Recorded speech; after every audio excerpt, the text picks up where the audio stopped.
Hoje é um daqueles dias que não será fácil. Não será fácil mesmo. Toda manhã, a gente aqui, eu e vocês, empreendemos um esforço de compreender as coisas, de entender o que está acontecendo, como é que a gente chegou aqui. E esse esforço não é fácil mesmo. E compreender as coisas não quer dizer que a gente aceite as coisas. Entender os mecanismos do bolsonarismo, desse olavismo, desse retrocesso brutal que a gente vê, não significa que devamos aceitar esse retrocesso. Só que mesmo assim, depois de tantos meses acompanhando o governo Bolsonaro, depois de tantos meses acompanhando o Bolsonaro falando um absurdo atrás do outro, ele ainda consegue nos surpreender. Eu quero que vocês assistam comigo aqui a um trecho da live de ontem do Bolsonaro, no qual ele fala o seguinte. Para nós, seria bom você fazer na ponta da linha. Tem um hospital de campanha perto de você, tem um hospital público, né? Arranja uma maneira de entrar e filmar. Muita gente está fazendo isso, mas mais gente tem que fazer para mostrar se os leitos estão ocupados ou não. Tá? Se os gastos são compatíveis ou não. Tá? Isso nos ajuda. Tudo que chega para mim nas mídias sociais, a gente faz um filtro e eu encaminho para... Ou seja, você tem um presidente que não apenas não atuou para combater a pandemia, para enfrentar o coronavírus, como atrapalhou, fez de tudo para estragar os esforços de combate à doença, criou ruído desnecessário, atrapalhou. O Bolsonaro atrapalhou e graças aos atos dele, ou à falta de atos dele, ele levou sim, até agora, né, mais de 40 mil brasileiros para a morte. A gente já falou sobre isso aqui antes. Uma boa parte dessas mortes estão nas costas do Bolsonaro. E agora ele vem e sobe o nível. Um sujeito que é totalmente imbecilizado, agora consegue ser mais imbecilizado do que antes. E propõe que os seus eleitores, os seus apoiadores, vão aos hospitais de campanha, para verificar os leitos disponíveis. Isso nos relembra uma cena recente que a gente já viu aqui de apoiadores do Bolsonaro indo a hospitais. Ou seja, eles vão nos pontos onde estão os contagiados, pessoas lá na UTI, pessoas lá em estado crítico, pessoas morrendo, e ele conclama os seus apoiadores para irem nesses espaços de infecção, de contágio. Eu não consigo pensar num sujeito mais estúpido do que o Bolsonaro.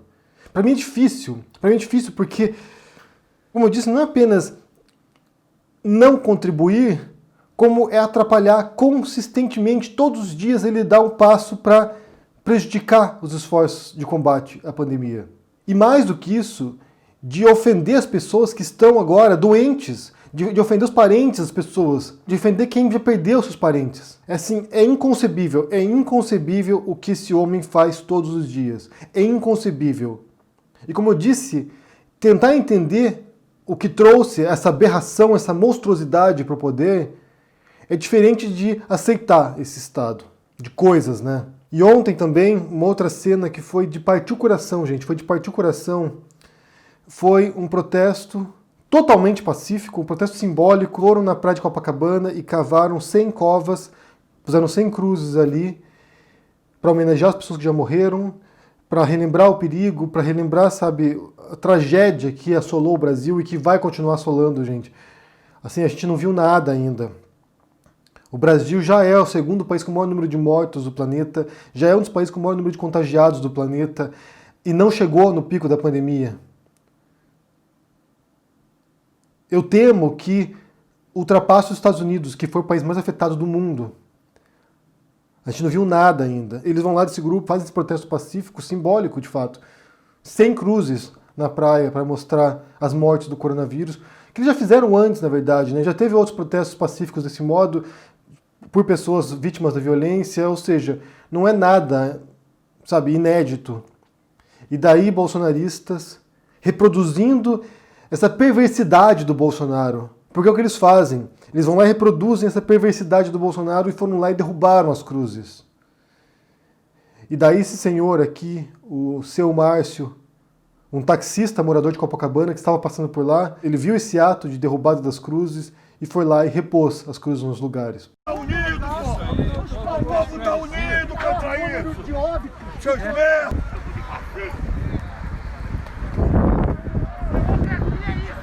E quem é o Márcio? O Márcio Antônio do Nascimento Silva é um taxista, 55 anos, e em abril ele perdeu o filho dele para o coronavírus. O filho dele tinha 25 anos, o Hugo. E aqui você tem um vídeo dele no dia que o filho dele faleceu. Boa tarde, meus queridos amigos. Tá? Eu queria mandar aqui um recadinho para Carol. Carol, olha só. O nosso menino Hugo, agora ele tá do lado do Papai do Céu, tá? Ele agradece muito a você pelas suas orações. Se aconteceu isso, Carol, é porque era o melhor para ele, tá bem? E eu quero agradecer todos vocês por tudo que vocês fizeram pelo Hugo, tá? Fiquem bem. Olha só, vamos continuar com nossos cuidados. Como eu falei, da mesma forma que ele não saiu comigo aqui, eu estou fazendo tudo por ele agora. Então, pessoal, a minha dor é muito grande, mas eu vou superar isso, sei lá, fazendo alguma coisa de útil na minha vida, sabe? Assim, eu só quero que vocês entendam uma coisa, que eu tenho muita gratidão, mas muita gratidão por vocês, porque vocês fizeram de tudo para ajudar meu filho. E ajudaram, tenho certeza que ajudaram muito meu filho. Hoje eu vou sair com ele daqui, eu vou continuar cuidando dele, vou ter meus momentos. Já tive meus momentos de espelho, já passei por tudo que vocês podem imaginar. Mas a mensagem que eu quero deixar para vocês é: continue se cuidando. O Hugo veio para mostrar a gente como esse momento é delicado. Esse momento é muito delicado, gente. Ele talvez fosse um dos mais fortes entre a gente. O momento é delicado, então vamos cuidar. Carol, continua com essa fé, Carol. Você ajudou muito, muito, muito esse pai. E vamos nos conhecer, Carol. Vamos nos conhecer, vamos conversar sobre o tio Hugo, tá? Que ele tá lá agora do lado do Papai do Céu, cara. Ele tá lá do lado do Papai do Céu. Então, pessoal, por favor, continue as orações por todos nós, por todas essas pessoas que estão no hospital. E depois eu vou agradecer pessoalmente cada um de vocês, tá? Mas nesse momento, nosso menino continua precisando das orações. Não teremos o baile da vitória com ele, mas nós teremos o baile do agradecimento e de homenagem a esse menino, tá? Maravilhoso, que uniu todos nós pelo amor, uma coisa muito boa. Então, por favor, gente, por favor.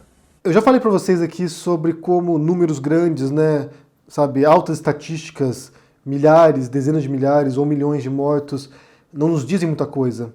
A gente, ser humano aqui, acostumado, né, durante milênios a conviver em pequenos povoados, em pequenas tribos, de poucas centenas de indivíduos, a gente não consegue, sabe, assimilar um valor como 40 mil mortos. É difícil fazer isso.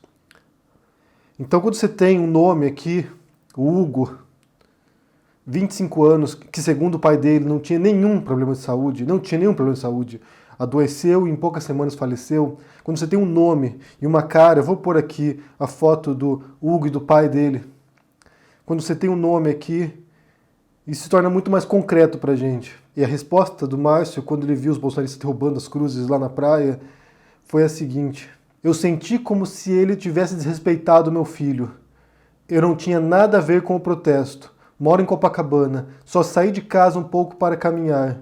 De repente, vi aquele gesto de falta de respeito, empatia, compaixão. Eles não tinham o direito de impedir a manifestação. Eu vou ser bem sincero com vocês. Eu sinto muito por aquilo que vocês vão vivenciar ainda. Por aquilo que vocês já passaram, na verdade, né? A gente ouve as histórias do pessoal no Brasil aí, muita gente conta que parentes estão doentes, ou já perderam amigos, familiares. Na família do meu cunhado, por exemplo, são 5 pessoas que estão com coronavírus. Ou seja, isso vai atingir proporções que a gente nem sequer consegue conceber. Mas o que mais machuca, na verdade, o que mais dói ao assistir essas cenas aqui, é justamente essa perversidade. É pensar em pessoas que sabe, é como se houvesse brotado o mal delas. Eu não acredito que alguém seja puramente mal, gente. Eu não acredito nisso. Porque tem pessoas que são cruéis, tem pessoas que são, sabe, maliciosas, mas eu acho que todo mundo tem um pouquinho de bondade com seus parentes, com seus amigos. Ninguém é totalmente mal. Mas é como se as energias da maldade houvessem sido liberadas das pessoas. A gente sempre faz a referência aqui ao fascismo, ao nazismo, aos absurdos que aconteceram nos anos 30 e 40 na Alemanha, ao Holocausto, à barbárie. E parece exagerado, parece ser, sabe, um salto muito grande entre o que se passa no Brasil hoje e o Holocausto. E de fato é um abismo enorme, né? Entre 6 ou 8 milhões de judeus executados pelo Estado e um governo incompetente e maldoso que simplesmente abandona 40 mil pessoas à morte, há um abismo por enquanto. Mas a gente sempre tem que ter esse horizonte do horror, esse horizonte da barbárie. Manter as coisas em perspectiva. Eu já mencionei aqui um artigo que é do Adorno, filósofo da Escola de Frankfurt, que é Educação após Auschwitz. E a mensagem central do artigo dele é que a gente precisa relembrar o passado, a gente precisa relembrar o absurdo, a gente precisa relembrar a barbárie, a gente precisa relembrar o Holocausto, milhões de mortes executadas pelo nazismo, para que isso nunca mais se repita, para que nunca mais a população escolha seguir cegamente, escolha seguir de maneira fanatizada um político destrutivo, que é o caso do Bolsonaro. E é importante ressaltar isso. É o caso do Bolsonaro. É um político, é um governante totalmente destrutivo. O propósito dele, a missão dele é destruição. Foi alguém capaz de tirar essa energia perversa das pessoas, essa energia maligna das pessoas. Ele conseguiu, bem, eu digo ele aqui, mas essa força, né, essa energia que foi despertada ao longo de 2017, 2018, que levou à vitória do Bolsonaro, foi uma energia capaz de extrair esses piores sentimentos dos brasileiros. Ao ponto de você ter um sujeito na praia, diante de uma manifestação pacífica, covas e cruzes, a pessoa ir lá derrubar essas coisas. É uma energia perversa.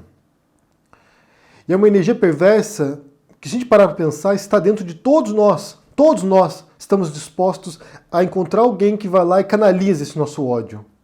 Todos nós estamos sujeitos a isso. E eu percebo isso não apenas nos bolsonaristas, mas também em pessoas da esquerda. Eu percebo isso.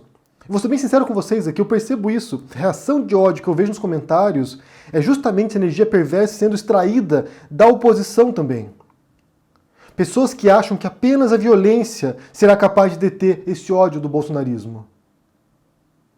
A gente até pode pensar que nós somos melhores do que eles, nós somos melhores que essas pessoas, mas a energia perversa que eu vejo também na oposição, ou numa parte da oposição, é o mesmo tipo de energia. Você não vai combater o ódio do bolsonarismo, você não vai combater essa perversidade sendo perverso também, odiando o outro. O ato do Márcio lá de pôr a cruz de volta nas covas, em memória do filho dele, não é um ato de ódio. Ele não foi brigar com o bolsonarista. Ele não foi lá atacar o bolsonarista, dar porrada no bolsonarista, pendurar de ponta cabeça e linchar o cara. Ele não fez isso. O que ele fez foi um ato de amor, foi um ato de lembrança do filho dele. Ele poderia ter agredido o outro. Como a gente vê algumas cenas, como tem gente que celebra isso ainda. Não há nada a ser celebrado na violência, gente. Não há nada a ser celebrado na violência. Porque essa perversidade, quando ela ocupa o outro espaço, ela também abre brechas para um outro tipo de dominação altamente intolerante também. Você não vai combater o ódio com mais ódio. Você não vai vencer o ódio com mais ódio. Tem uma frase que é atribuída ao Gandhi, embora não haja nenhuma comprovação que seja dele, mas que reflete exatamente isso. Que a frase é: no olho por olho, o mundo inteiro vai acabar cego. Não se combate o ódio com ódio. E como eu disse, a compreensão do que se passa não leva à aceitação. E aceitação não quer dizer que a gente fique passivamente aqui esperando, sabe, o pior acontecer. Eu sinto que há um grito de oposição, sinto que há um grito de protesto, sinto que há um grito de insatisfação, que há um grito de revolta mesmo. E que nós todos aqui estamos trabalhando de modo a confrontar o bolsonarismo, que é muito maior do que o Bolsonaro. É importante ressaltar isso aqui também. O Bolsonaro é uma figura. Quando o Bolsonaro passar, essa mentalidade que foi criada continuará. Essa energia que foi liberada, ela vai prosseguir por muito tempo ainda. Porque essa era uma energia que estava subjacente na alma do brasileiro. O Bolsonaro não inventou isso. O Bolsonaro não inventou o fascismo. O Hitler não inventou o fascismo. O Mussolini não inventou o fascismo. Essa é uma energia que estava entranhada nas pessoas e que de repente alguém vai lá e consegue liberar essa força. E o único modo de enfrentar isso é relembrando a barbárie, relembrando os erros do passado, relembrando onde isso pode nos levar. É o único modo. É o único modo. E combater de modo inteligente. Porque se a gente for na emoção, no ódio, se a gente for na raiva, se a gente agir do mesmo modo como eles agem, com a mesma energia, isso não vai levar a uma solução. Não vai mesmo. Sabe, ontem o Márcio, ele deu uma lição pra gente. Uma lição simbólica de como enfrentar isso. É a memória. É a memória. Ele fez pensando no filho dele. Ele lembrou do filho dele, do Hugo. Um dos 40 mil brasileiros que morreram por causa dessa mentalidade do Bolsonaro. O Hugo foi um. São 40 mil, mais de 40 mil brasileiros mortos. E é a memória, é não esquecer dos erros. E é agir para reparar esses erros. Bem, de fato isso que eu vi de manhã aqui, sério gente, sério, são coisas assim que a gente assiste que... Mas por outro lado, ontem eu fiz um vídeo aqui mencionando sobre os ataques que eu estou sofrendo e que possivelmente vão se acentuar por causa do livro que eu lancei agora, Minha Especialidade é Matar, sobre o Bolsonaro, que é esse esforço de compreensão. Na verdade, ali, aqueles artigos no livro, é justamente esse processo de entendimento. A gente não tem todas as respostas ainda. Talvez tenhamos pouquíssimas respostas, mas é um esforço diário de compreensão. E mais do que isso, de compreensão de como agir diante desse cenário. Como reagir a isso. O que a gente pode fazer para, sabe, para tentar reduzir todo esse ódio. Porque o ódio é uma energia que contagia demais. Se espalha rapidamente. É muito mais fácil odiar as pessoas do que amar as pessoas. Então esse livro aí é uma tentativa de compreender isso. E tem sofrido muito ódio, obviamente, né, dos bolsonaristas. E vocês têm dado um apoio aqui fenomenal, gente. O apoio que vocês têm dado para mim aqui é até difícil de escrever. Porque são milhares de pessoas me escrevendo, milhares de pessoas compartilhando o livro na internet. Ontem o livro chegou na segunda posição geral da loja Kindle. É o segundo livro mais vendido da loja Kindle. E eu mencionei que eu quero fazer traduções e muita gente aqui se prontificou para ajudar na tradução. E é isso que eu sinto, gente. Eu sinto que muita gente quer contribuir e não sabe nem como fazer isso. Então muita gente sente que agora, através da tradução desse livro aqui, elas podem dar a pequena contribuição delas para a gente poder espalhar isso. Espalhar essa voz. Confrontar esse absurdo. Confrontar esse ódio. Então o que eu penso fazer agora, são muitas pessoas que me contactaram aqui para ajudar na tradução, gente. Eu fiz uma planilha aqui e mais tarde eu vou contactar todos vocês aqui para a gente conversar sobre isso, porque a gente já tem pessoas que se voluntariaram para ajudar no inglês, no espanhol, no francês, no italiano, no alemão, no romeno e possivelmente a gente vai conseguir também gente para o japonês, para o coreano, para o chinês e talvez para o árabe. Então assim, muita gente quer participar desse processo de tradução do livro. Eu vou conversar com vocês mais tarde, a gente vai pensar numa estratégia, dividir, como são artigos, dividir para que as pessoas possam traduzir um artigo ou dois, assim a gente pode, sabe, ampliar o apoio de vocês, e me comoveu muito ver isso.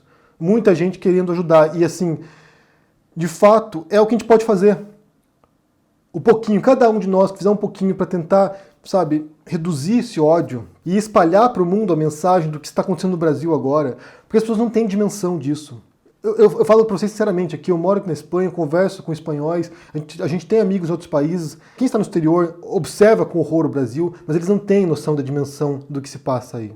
Então talvez seja nosso momento agora de mandar uma mensagem para o mundo. É isso, o Brasil está assim, gente. A gente precisa de ajuda.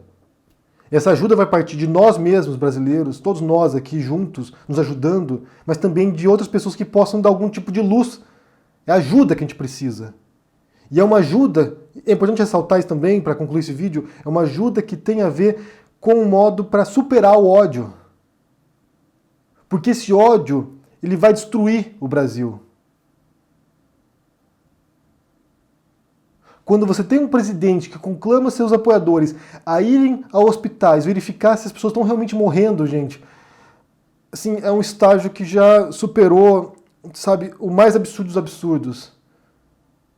É um estágio de desumanização total do outro, é um estágio, sabe, é a barbárie, é um passo da barbárie.